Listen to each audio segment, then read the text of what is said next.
Olá, meninos! Agora a gente começa a resolver as questões de cálculo estequiométrico, né? Eu vou fazer o seguinte daqui para frente. Como nós temos que fazer várias questões, você vê na lista aí, tem muita questão para resolver.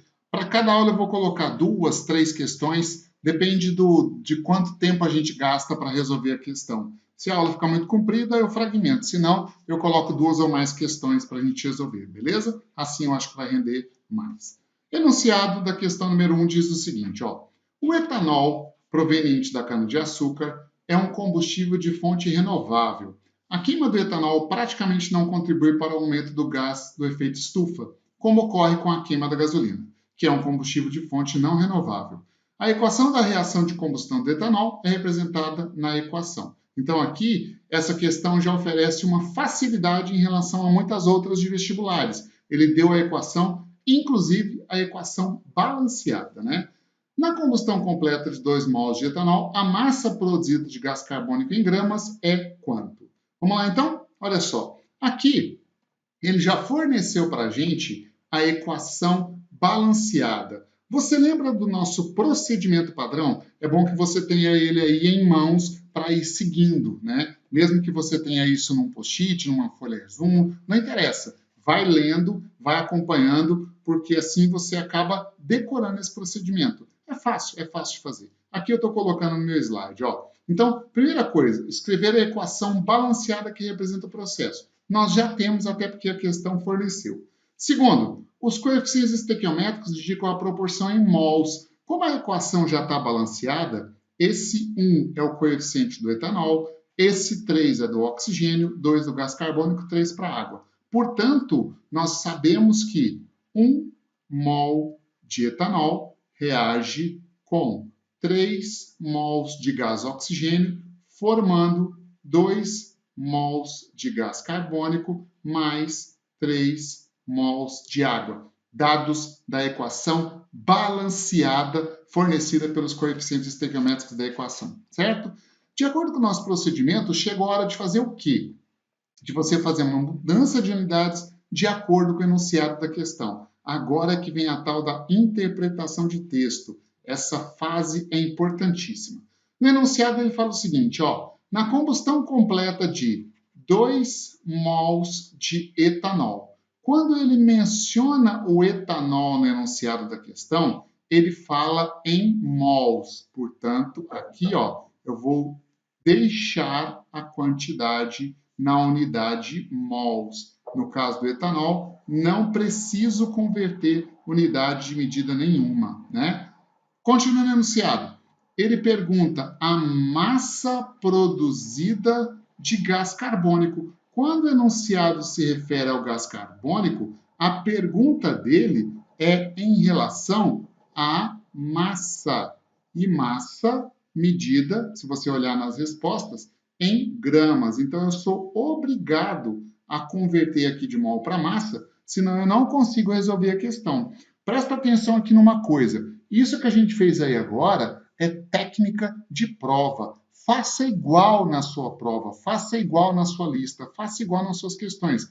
Grifa, rabisca, puxa a setinha, isso é técnica de prova. Isso faz você agilizar mentalmente a resolução e aí você gasta cada vez menos tempo na resolução das questões. Portanto, agora, o que eu preciso fazer para resolver a questão? Vou deixar aqui ó, o etanol em mol mesmo, portanto, 1 mol de etanol participa da reação, e quando 1 mol de etanol participa da reação, 2 mols de gás carbônico são produzidos. Só que aqui eu preciso transformar para massa. Como é que você transforma para massa? Calcula a massa molar separada. Vou fazer aqui em cima, ó. A massa molar do CO2 dá quanto? Ora, carbono 12, oxigênio 16. 16 vezes 2, 32, mais 12, 44 gramas por mol. Então, cada mol tem 44 gramas. Como são aqui 2 mols, isso dá 2 vezes 44 gramas. Então, ó, o etanol eu deixei em mols, porque o enunciado falou isso, e para o gás carbônico eu passei de mol para massa, porque o enunciado exigiu isso. Agora, o que eu faço? Seguindo aqui com o procedimento, ó, com os dados e pergunta do problema, montar uma regra de 3. Qual foi a informação que a questão nos forneceu? Aqui, ó, ela nos forneceu 2 mols de etanol para reagir. Então, se reagem 2 mols de etanol, quando eu coloco aqui um X, eu montei uma regra de 3 e agora, calculando o X, eu resolvo a questão. Portanto, esse valor X aqui, ó, vai dar, olha, substituindo, montando a regra de 3, né? X vai dar 2 mols vezes 2 vezes 44 gramas dividido por 1 mol. É só multiplicar cruzado, lembra? Regra de 3, né? Aqui, simplifica a unidade mol com mol, a resposta vai sair em massa. Como eu estou calculando grama, está coerente. Como eu quero a massa, está coerente. Então, X vai dar 2 vezes 2 dá 4. 4 vezes 44, 176. Então, aqui vai dar 176 gramas de gás carbônico CO2 gasoso. E isso aqui está na resposta da letra E, tudo bem? Então, resolvida a questão número 1 da Federal de São Carlos. Não deixe de fazer o que a gente está fazendo. Se você não tem ainda o costume, imita o que eu estou fazendo. Aí você vai aprendendo e depois você cria a sua autonomia. Vamos lá para a questão número 2? Aqui, ó. Questão número 2. O etanol é uma molécula simples que possui várias aplicações: combustível, solvente, desinfetante, etc.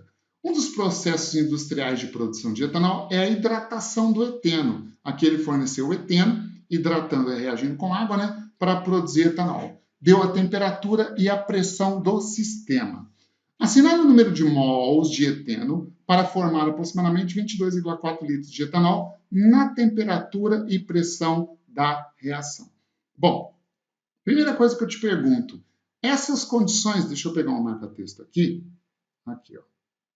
Aqui. Essas condições de temperatura e pressão que foram fornecidas pela questão, 573 Kelvin e pressão de 7 vezes 10 a sexta Pascal. Essas condições correspondem àquilo que nós aprendemos com o nome de CNTP? Isso aqui é CNTP. Não, não é CNTP. Então, de cara você já tem que lembrar de uma informação importante. Quando o gás está na CNTP, 1 mol de qualquer gás ocupa o volume de 22,4 litros. E quando não é CNTP? Não sei. E se eu não sei, como que eu faço para determinar o volume de um gás? Equação de Clapeyron, né? Então, a primeira coisa que a gente vai fazer aqui é o seguinte, veja, eu tenho quais informações em relação a esse gás? Ó, eu quero saber o número de mols de eteno para formar aproximadamente 22,4 litros de etanol. Então, aqui, ó, foi fornecido o volume de etanol que ele quer produzir no sistema, ó, 22,4 litros de etanol. E se você for na reação, o etanol é a substância gasosa, né? Também é a substância gasosa. Então, para esse gás, quais são os dados? O volume que quero produzir é de 22,4 litros. A temperatura, ela vale 573 Kelvin, né? A pressão, ela vale 7 vezes 10 a sexta Pascal. E tem uma informação que a questão não forneceu, mas na prova tinha essa informação. O valor da constante R. Esse valor da constante R é 8,31 litros vezes quilopascal por mol por Kelvin. Isso é fornecido na prova, tá? Não tem na questão, mas tinha na prova. Portanto, o que eu vou fazer? Eu tenho volume, temperatura e pressão. Lembra da equação de Clapeyron? Quando você tem as 3 variáveis de estado, você relaciona com a quantidade. Então, eu vou calcular a quantidade de gás produzido, que pode ser dado em mols ou massa, aí você que escolhe. Se eu usar a equação de Clapeyron nessa versão, ó, PV igual a nRT, N me dá o número de mols do gás produzido. Portanto, o número de mols do gás vai ser pressão vezes volume sobre RT. Então, substituindo, ó, o número de mols de gás vai ser aqui, ó, Substituindo. Pressão vale quanto? 7 vezes 10 a sexta Pascal. Vezes o volume, 22,4 litros. A constante R, 8,31 litros, vezes quilopascal, vezes mol a menos 1 por Kelvin, né? Vezes a temperatura que vale 573 Kelvin. O que a gente pode simplificar aí de unidades de medida? Veja, posso simplificar litros com litros, posso simplificar Kelvin com Kelvin. Não dá para simplificar a unidade de pressão, porque aqui está em Pascal e aqui está em quilopascal. Então vamos fazer o seguinte, vamos transformar a unidade de cima de Pascal para quilopascal. Lembra que quilo significa 1000. Aqui eu tenho 10 à terceira. Eu vou fazer o seguinte, 10 à sexta, né? Aqui eu tenho 10 à sexta. Então eu vou fazer o seguinte, eu vou tirar 1000 dessa potência aqui, ó, e vou deixá-la como 10 à terceira. E aqui eu estou colocando 10 à terceira Pascal. Então, ó, 10 à terceira vezes 10 à terceira deu 10 elevado à sexta, né? Só que agora eu posso simplificar aqui, ó, esse quilopascal com esse quilopascal. Então, sumiu a unidade de pressão aí.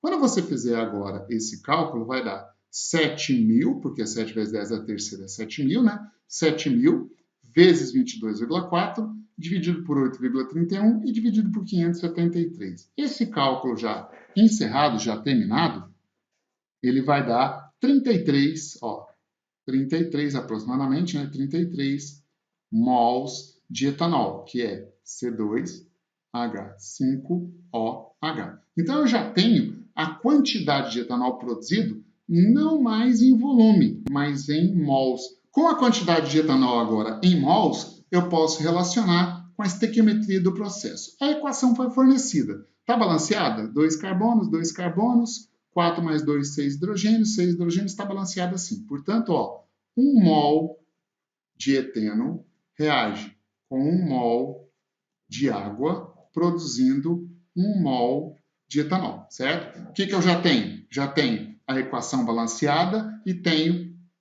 a proporção em mols. Chegou a hora de você fazer o quê? A mudança de unidades de acordo com o enunciado da questão. Basta observar o procedimento experimental. Veja, nós temos agora, vou colocar aqui de azul, a quantidade de etanol produzido em mols. Então, eu tenho a quantidade de etanol produzido em mols mesmo. Então, não vou precisar alterar essa unidade de medida. Aqui eu vou deixar em mols mesmo. Mas qual foi a pergunta? Assinale o número de mols de eteno. Se ele perguntou o número de mols de eteno, ele fez a pergunta em mols também. Então, eu já tenho a proporção do jeito que eu preciso. Veja, para cada mol de eteno que reage, é produzido 1 mol de etanol. Como foram produzidos aqui, ó, 33 mols de etanol, se eu colocar aqui um valor x, x me dá quantos mols de eteno eu preciso para essa reação acontecer. Com a proporção de 1 para 1, né, x vai dar 33 mols de eteno, que é C2H4. Isso está na resposta da letra D, ok? Então, aprenda a técnica. Rabisca enunciado, puxa a setinha, grifa, isso é importante. Essa técnica faz com que você não cometa equívocos e acelere o processo de resolução da questão. Lembra que tempo é um fator importantíssimo nas provas de vestibular. Vamos para a questão número 3 agora? Ó, o 1-metilciclopenteno, que tem fórmula C6H10, é um produto bloqueador da ação do etileno e tem sido utilizado com sucesso em flores, hortaliças e frutos, retardando o amadurecimento desses vegetais e aumentando, por isso, sua vida útil. Considerando que sejam utilizados 8,2 kg de 1-metilciclopenteno, que é o nome do composto, para atrasar o amadurecimento de algumas frutas, é correto afirmar que se gastou. Aí nas alternativas, você tem a quantidade de 1-metilciclopenteno em mols. Na verdade, essa questão não é muito uma questão de cálculo estequiométrico, não. É mais uma questão de teoria atômico-molecular. Veja, a massa molar desse 1-metilciclopenteno, que é o C6H10, dá quanto? Ora, aqui são 6 átomos de carbono mais 10 átomos de hidrogênio. Peso atômico do carbono é 12, peso atômico do hidrogênio é 1. Ora, 6 vezes 12 vai dar 72. Com 10, 82 gramas por mol. O que significa 82 gramas por mol? Significa que 1 mol de 1-metilciclopenteno, que é C6H10, corresponde a 6 vezes 10 elevado a 23 moléculas dessa substância e que corresponde também a um total de 82 gramas desse composto. Qual foi a pergunta dele? 8,2 quilogramas de 1-metilciclopenteno corresponde a quantos mols, que é o que tem na alternativa? 8,2 quilogramas é o mesmo que 8.200 gramas. Então, eu vou colocar aqui, 8.200 gramas de 1-metilciclopenteno. Se eu colocar aqui um X, X me dá um número de moléculas. Se eu colocar um Y, Y me dá um número de mols. Como eu quero o número de mols, esse Y vai ser minha resposta. E ele vai dar 8.200 gramas vezes 1 mol dividido por 82 gramas. Aqui, simplificamos a unidade de massa, gramas com gramas. A resposta vai sair em mols. Claro, eu estou calculando quantidade de mols, está coerente. 8.200 por 82 vai dar 100. Então, aqui deu 100 mols de 1-metilciclopenteno, que é C6H10. 100 está na alternativa aqui, da letra D. 1 vezes 10 ao quadrado é o mesmo que 100. Então, para essa questão, resposta letra D. Tudo bem? Então, resolvemos as 3 primeiras questões da lista. Vou parar por aqui. Aguardo você para a próxima aula. Abraço!